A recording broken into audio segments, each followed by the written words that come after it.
Chris Christie is not running for president. That means for Republicans unhappy with their choices, the last maybe candidate who's still on the sidelines who might still get in is former Alaska governor and former vice presidential nominee Sarah Palin. Governor Palin has been doing campaign-like things for months now, resulting in her polling third or fourth among Republican contenders in national polls, even though she's not technically entered the race.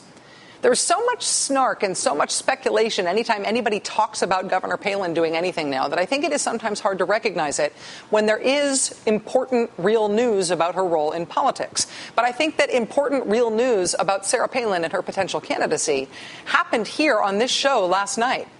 In July 2008, Steve Schmidt took over running John McCain's presidential campaign. The following month, in August, the campaign announced that Sarah Palin would be Mr. McCain's running mate. Steve Schmidt last night on this program described the choice of Sarah Palin for the Republican Party's vice presidential nominee as a mistake. As someone who took part in the decision, he says Governor Palin being chosen for that nomination was a failure of the vetting process to arrive at a nominee who is a person qualified to be president.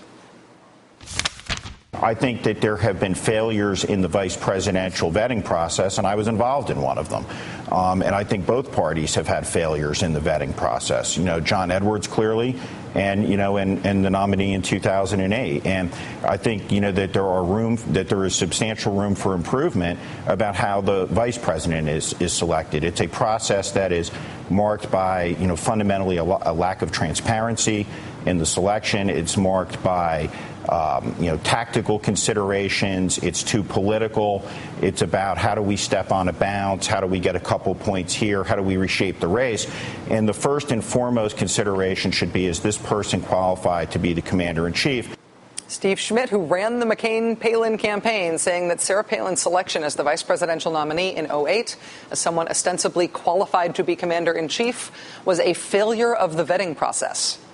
If Sarah Palin is thinking about running again this year, this seems like an important assertion from somebody who is really in a position to know.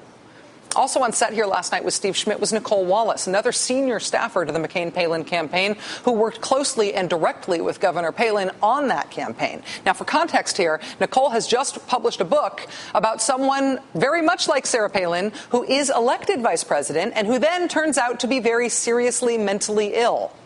Here is Nicole Wallace of the McCain-Palin campaign. Here is Nicole Wallace's take now on the thought of Sarah Palin getting into the race for president this year. So my advice for anyone, but particularly for her, and she has a whole nest of problems that would, that she'd have to confront. But the first one would be to resist her most partisan and most polarizing instincts, because that would make her the wrong candidate for the moment. Does she have anything to offer beyond that?